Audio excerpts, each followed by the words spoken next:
Welcome to MalcolmPresents.com. Actually, it was backwards. Courtney on Health. Heard non-exclusively on MalcolmPresents.com.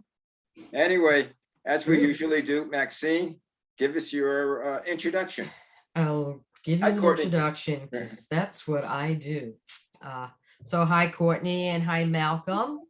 And welcome, of course, to Courtney on Health, a Zoomcast series about how to get through, again, these lingering COVID-19 times. I cannot wait to not say that, but we need more than ever still tips on nutrition and exercise given by Courtney Grabanese, registered dietitian with a Master of Science in Nutrition and Applied Physiology. Courtney is an experienced nutritional and health consultant in the New York metro area and beyond into the world, and will help guide you on a path to wellness and health. So we're going to just a couple of quotes to start off before we do a quick intro and let Courtney do her thing there. And it leads to what we're talking about. A diet is high in fat. A diet that is high in fat, sugar, and salt makes it really hard for a body to function efficiently. So says Tamara Davis. I don't know where she's from, but she said that. But what the hell does she know? I don't know. And here's another one. Government regulations allow a product to be labeled trans fat free if it contains less than half a gram of trans fat per serving. I don't know if Linda Green worked for someplace in the government, but that's her quote. I'm digging into the high scientific arena here. I know. Many people are obsessed with the fat intake in their diet, especially trans fats. The question is, are trans fats bad for you? Are polyunsaturated and monosaturated fats good for you? And where do saturated fats land? For years, we were urged to banish fats from our diets whenever possible. We switched to low-fat foods. But according to an article online via health.harvard.edu, the shift didn't make us healthier, probably because we cut back on healthy fats, as well as harmful ones. It turns out that your body needs some fat from food. On today's program, Courtney will give us the facts about how we can incorporate certain fats into our diet.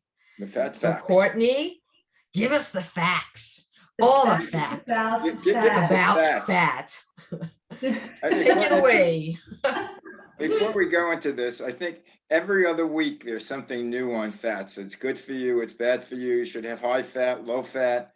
And I think between all the different forms of fat, our listeners, our viewers have to have a pencil handy.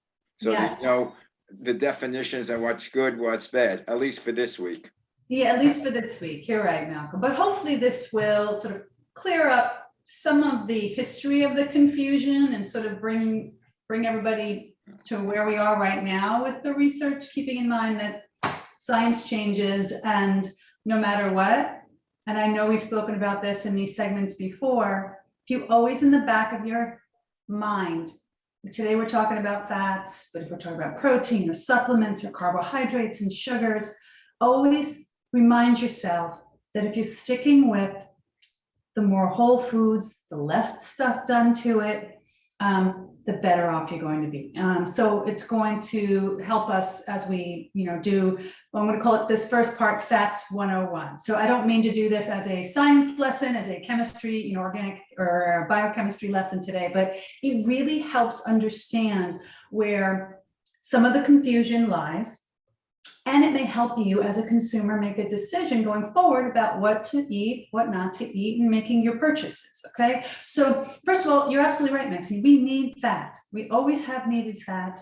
Not only is it our prime source of energy, remember it's 9 calories per gram, so it's more than twice as calorically dense as our carbohydrates or our proteins. So it's a tremendous source of energy for us. It helps produce and regulate hormones in the body. It's essential for reproduction. Some of our fatty acids help regulate cholesterol production, blood clotting, inflammation in the body. And we're going to talk about those that are associated with being helpful for reducing inflammation. It helps form nerve cell membranes. It aids in the transport of our fat-soluble vitamins. So without fats, we don't get those incredible vitamins. So there's 4 of them, remember, K-A-D-E. K-A-D is an easy way to remember that. Without the fats, we don't get those vitamins, and the whole system, doesn't work. So we need those fats. The question has always been, what type and how much, right? So I don't know if we have an exact answer on the how much, but I'll do my best to explain sort of what they are. So we have 4 categories of fats. Do you guys know what those are? Fat 1, fat 2, fat no. No, I will defer to you. I do have notes here, but I'm going to give it to you. No. So most people know saturated fats, Right. polyunsaturated fats, and monounsaturated fats. So there's the category of saturated fats, and then under the umbrella of unsaturated fats, it splits polyunsaturated and unsaturated. The last of the group, or it's relatively new, I mean new in terms of how long we've known about fats, is the trans fats. And we're going to hold those until the end, because what we know in terms of health, the negative effects, we really have much more data now about the trans fats than we ever did before. So let's just take a snapshot of what saturated fats are right now. They're solid at room temperature. That's one of the easiest visual cues we have to help us decipher without looking it up, although it's super easy to look up, which foods are saturated fats. So think about lard, think about butter, think about coconut oil, and we'll talk about coconut oil in a little bit. If you left it out on your counter, it might get softer, but it's never going to go into a liquid form like your unsaturated fats would. So there's a visual cue for some saturated fats. From a biochem perspective, there are no double bonds, and this is going to be important when we talk about trans fats, no double bonds in saturated fats.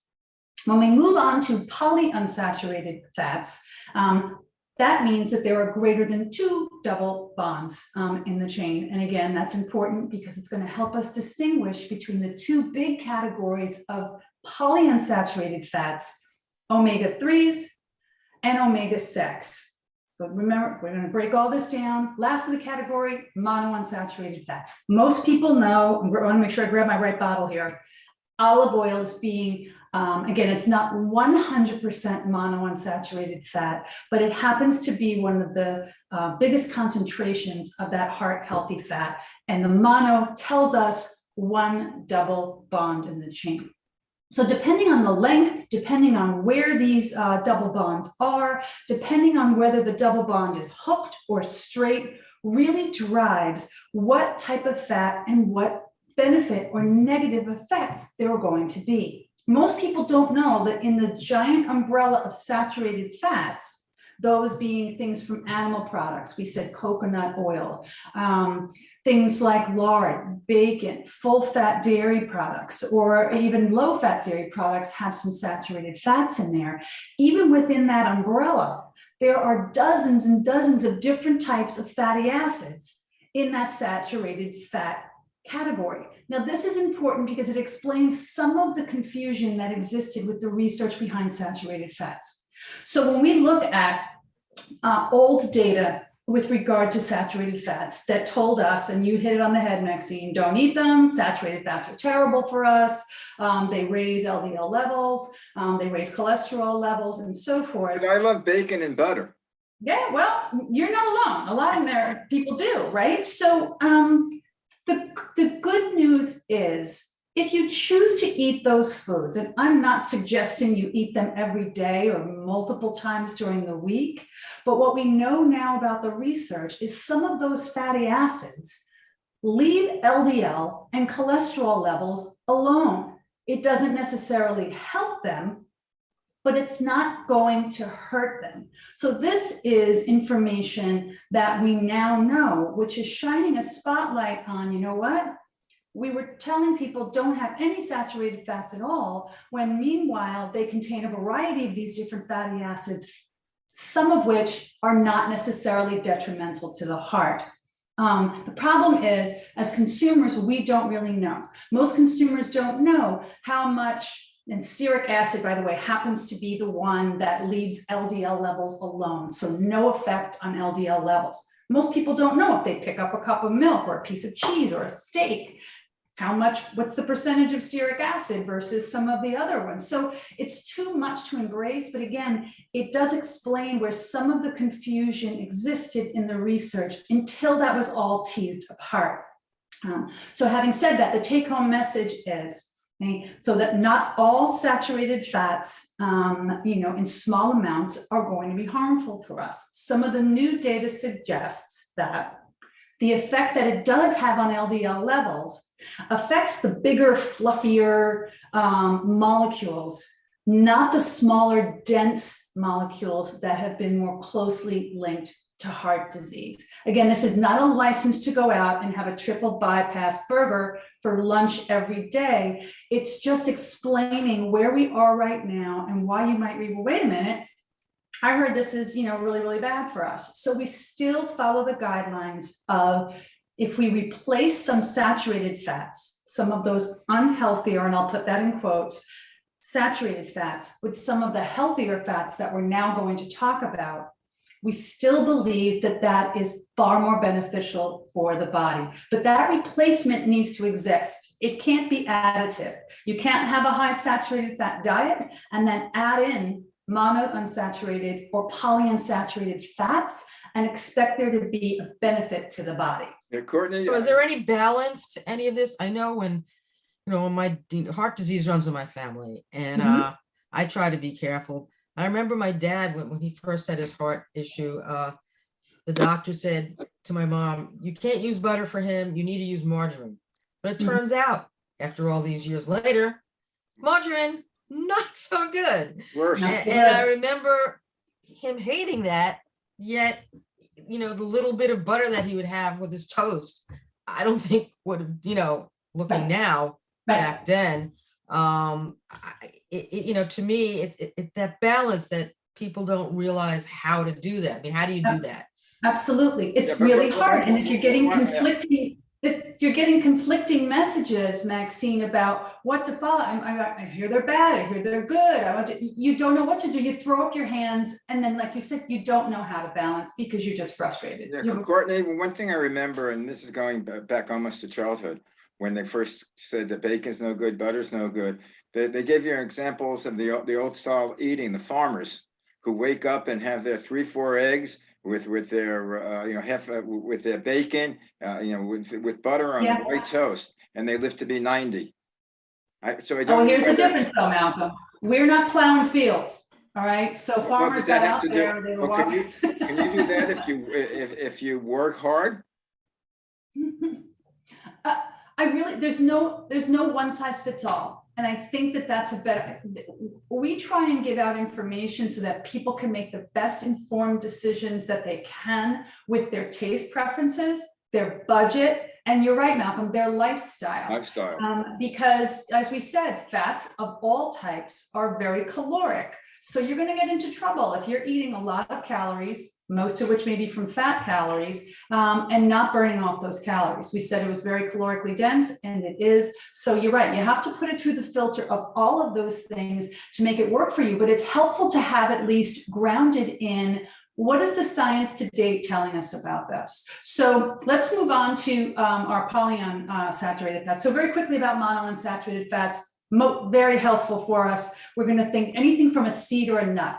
That's a great way to remember your sources of monounsaturated fats. So I got my walnuts here. I've got but they float poly and mono. My peanuts, you've got almonds here, olive oil, as we mentioned, avocado, such a wonderful source of monounsaturated fat, and other compounds, by the way, olives. So these are all great sources of monounsaturated fat. It appears to be that monounsaturated fats are one of the few fats that can actually help boost HDL level, which, if you all remember, is the one that you actually want to be high.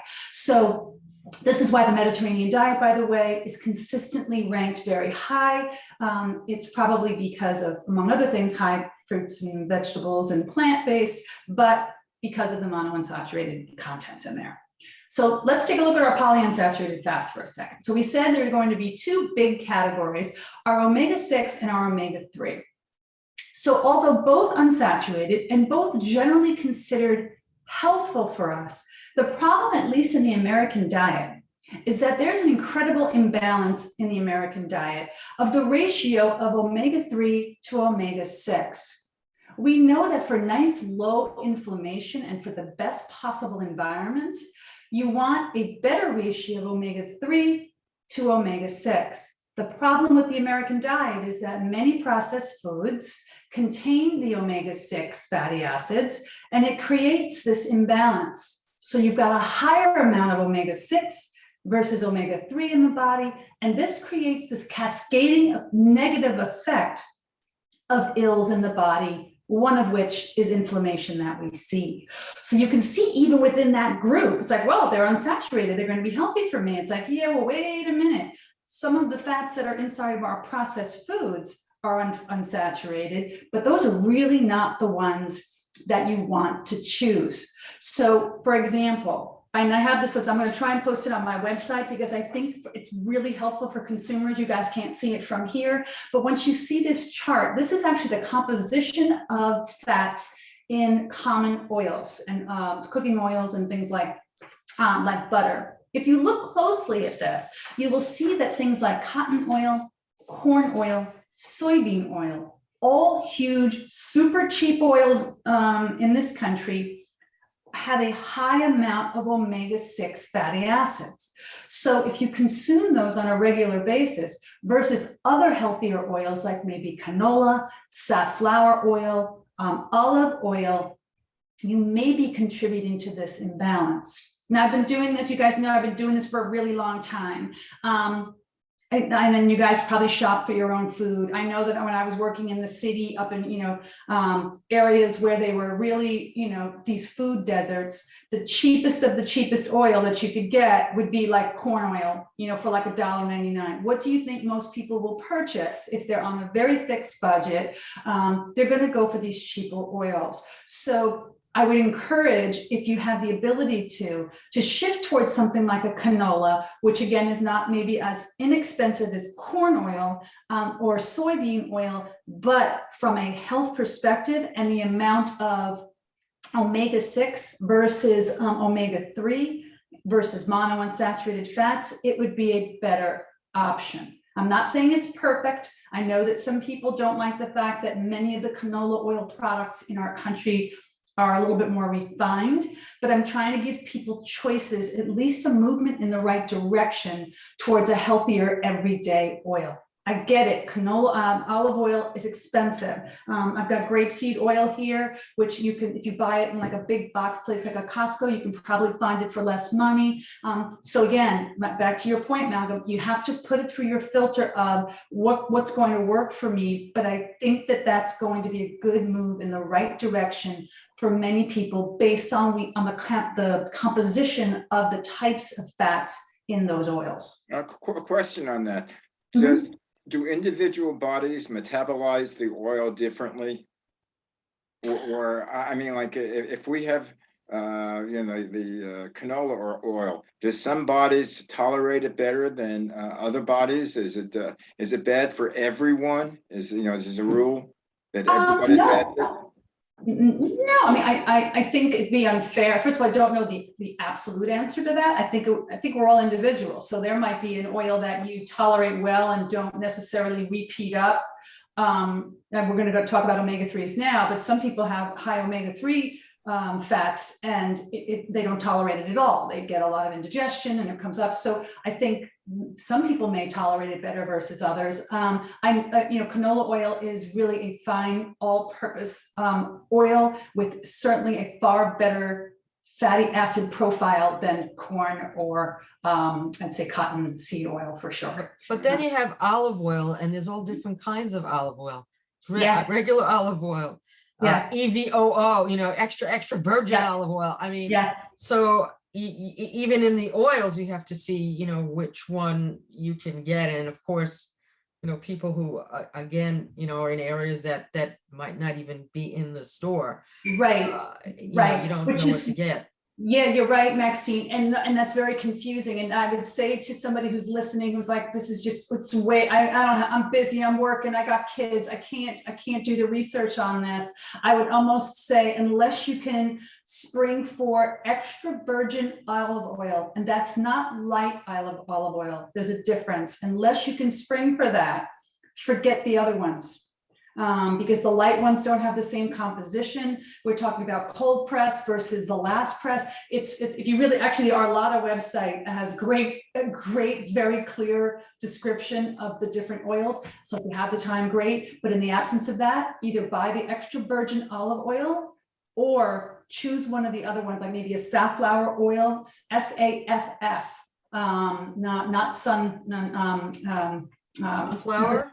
not sunflower. There is sunflower oil. Is that good? There is a sunflower oil. Again, I'm still going to put safflower, obviously olive oil at the top. Again, it's a little high in omega-6. So again, if we're trying to pull down that omega-6 to get that ratio better, you would maybe not want to choose that one. There are so many different oils out there. You got to choose for smoke point, all of those different things. So they factor into all of this. But I think a lot of people see this labeling and see what's on sale and are not because they don't mean to, maybe they don't know the decision to make about which one is best. So let's talk about trans fats. Actually, before I go into trans fats, I want to talk about coconut oil because I feel like it's one of those, trendy foods. It's out there. And at this point, the jury is still a little bit out on long-term, particularly the way Americans consume oils, if it's the better option. So some people are like, I've thrown out everything else, it's just coconut oil. Well, that's not really the way countries and populations of people consume coconut fat, coconut oil. They don't consume it in huge amounts. They consume it in far less amounts and maybe not as refined.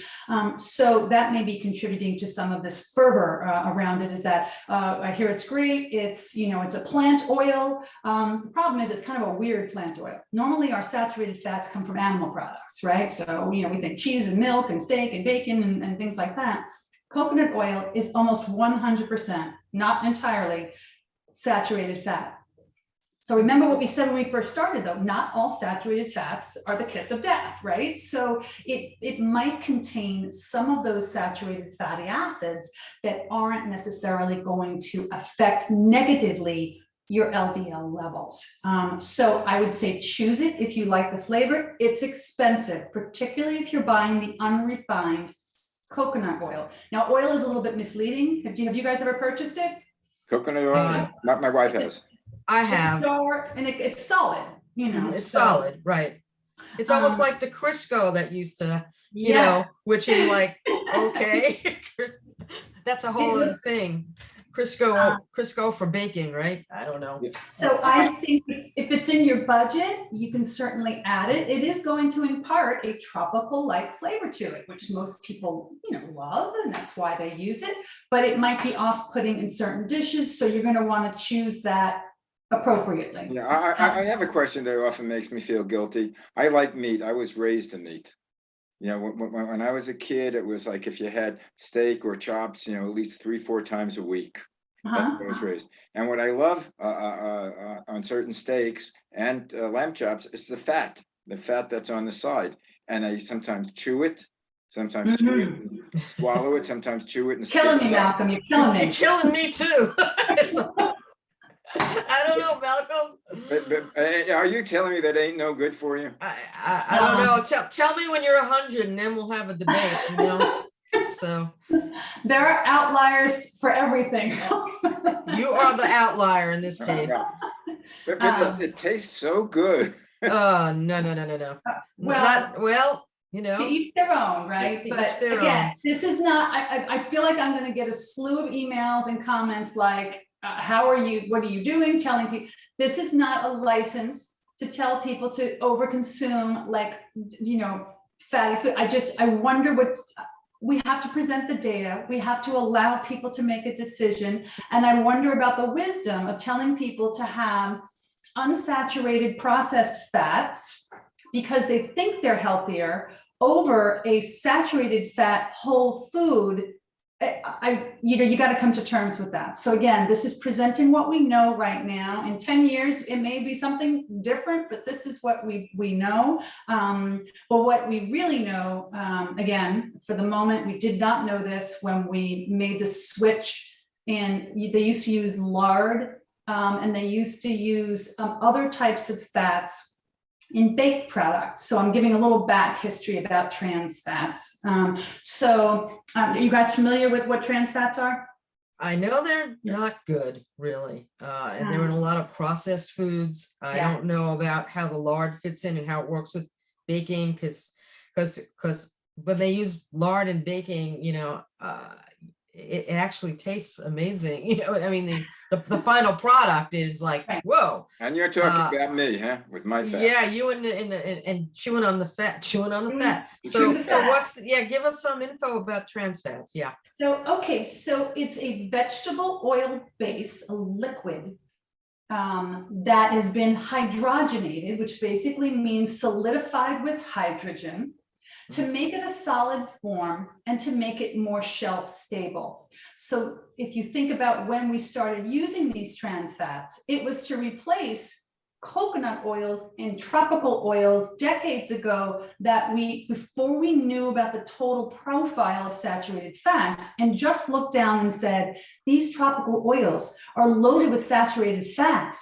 We need to replace this with unsaturated fats. Entered this trans fat, exit the tropical oils. That's how it ended up in a lot of our baked goods and a lot of our processed goods. It's cheap, it's shelf stable, and it creates a consistency that's close to things like butter and lard. What we know now about trans fats is that there really is no level that we consider safe. Now, when I'm talking about the trans fats, I'm talking about the artificially created trans fats, because trans fats exist in small amounts naturally in things like dairy, steak, beef. They're there naturally in very small amounts. It appears to be, from the data we have right now, that the naturally occurring trans fats don't have the untoward effects that these artificially created ones do. And by that, I mean, not only do they raise LDL levels, but they suppress HDL levels. Remember, HDL is the one we want high, right? So it's a double whammy. It's been linked to inflammation in the body. So it's again, it's hard. And when I work with clients, I'm like, try to do the best you can to minimize this as much as you possibly can. Look on the labels. And Maxine, I know you brought this up at the top of our time together. You're right. Manufacturers are allowed to put on their label that something is trans fat free as long as it is 0.5 grams or less per serving. So a lot of manufacturers have gotten very crafty with this, and they make their serving size just a wee bit smaller so that they can say that. Of course, that serving size ends up being, it's like that big. So you end up with nothing by the time you eat a real serving size. So look at your ingredient list. It can't hide. If it says partially hydrogenated liquid oil, vegetable oil, one of these vegetable oils, that's your tip off to some of the trans fats. Courtney, I want to invest in your health food restaurant. What is that? I want to invest in your restaurant that you're going to Okay. open. And that's my list of activities. There's not enough in the day for her. And then when the people come in, you can analyze their lifestyle to know what type of food they should be served. With all the talk about cooking and everything, you almost need that. You almost need a personal trainer, like Tom Brady has going with him.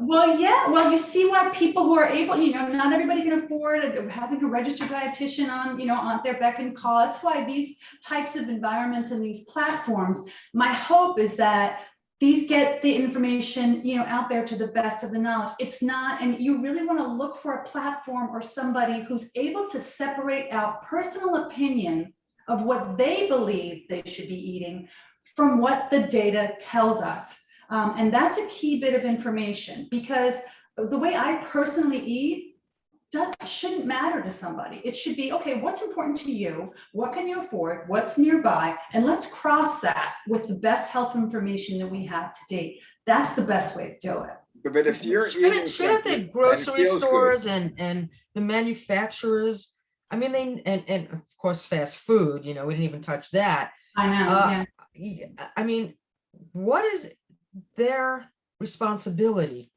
at this juncture? And especially in areas that they know are underserved. Right. I know that, that more community gardens are popping up. I know schools are doing it in areas where there's food insecurity. But I mean, that's probably a whole other show. Yeah. But responsibility lies with you to look at the labels. If you have 5 minutes each time you're looking at a label and see it's hydrogenated, but it's being sold, Right. so that's a whole other part of the equation, I think, that needs to be addressed somehow in this country. Right. So, I think you're absolutely right, Maxine. I think that, but as if I'm the manufacturer of something, I know me personally, I would want to put the best product out that also, by the way, allows my company to make some money and make a profit. Some people outweigh the profit over the others, and people do have choice. So it's not necessarily, except again, I do strongly encourage with regard to trans fats, really try and minimize those as much as you can down to zero. But something that's a little bit higher in sugar one day, let's see a little bit about balance in here. But I think it's important for people to at least be armed with a little bit of information, so that, unfortunately, they're their best advocate. You can't really rely on, food companies to be your best advocate. Look at some of the healthiest things that we see on the, out right now. They look really healthy, which to me is almost a little bit more diabolical, right? It's like, it's marketed as something super healthy or helpful, and yet it's the exact opposite of that. So that's even more confusing for people, because like, wait a minute, I thought. Just the last note before we leave, our time is up. But which I think should be listed under child abuse is the cereals and the way they're advertised to the kids and the kids programs. And you look at the label and you see the sugar, the amount of sugar and ingredients I can't even pronounce. And if you notice, you go to the stores and they're all at child level. So when the kid walks, he sees them. And you go to the checkout counter where the impulsive buy, you have all the chocolates.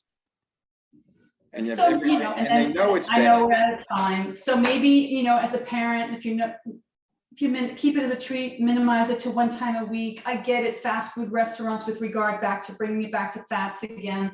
I know they removed the trans fats, Maxine, in many places from fast food restaurants, but that doesn't necessarily mean that it's any healthier for you. So maybe reserve your fast food outings to fewer than whatever, move it away from less from where you are right now, and that's a movement in the right direction. Because that's not necessarily, because they remove trans fats doesn't automatically mean that it's suddenly healthy. It just means it's a better option of fat. I see these commercials for the fast food places where they give you this big hamburger, sizzling with the fat dripping off, and they put cheese on top. And then they give you, the white bread, the muffin, plus French fries, plus they're good to you. They include a soda for you. A soda, yeah, and a prize. Don't forget the prize, Malcolm. And this to me, I'm saying heart attack. Anyway, I think, the Cracker Jacks with the prize are probably your better bet. I think. Seriously. Anyway, I don't know. I mean, how can they reach you to, get more information or see what you have, spoken to us about? You can contact me at my website, CourtneyGravenese.com. You can find me on the Courtney on Health Facebook page. You can find me on Instagram at CLG Wellness, and I'm always happy to do the best I can to answer any questions or field any comments.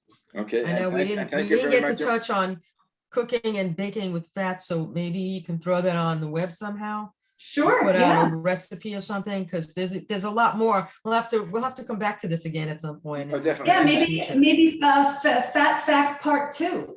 Right, And- Fat and- Facts and- Part well, 2. then I have a theological question that you can ask Oh, no, no. your rabbi. Oh, boy. Why did God make all these foods that taste so good that's unhealthy for you? Why is he tempting us, or she's tempting us? Well, I'll because go I'm, to science on that. Yeah. I'll just say Darwin. Okay. Anyway, and you can get. Sign us off, Max. I'll repeat, I'm signing this off. So thanks for joining us for Courtney on Health. Again, to get more info, I'll repeat, follow Courtney on her Facebook page, Courtney on Health, on Instagram at CLG Wellness. Visit her website, CourtneyGravities.com. For more shows, go to MalcolmPresents.com and theManyShadesOfGreen.com. Courtney on Health, smart, sound nutrition, strong, safe fitness, and we will catch you again next time. Right, and for this week, as I say, go Dodger Blue. I've noticed you're LA. Bye. bye.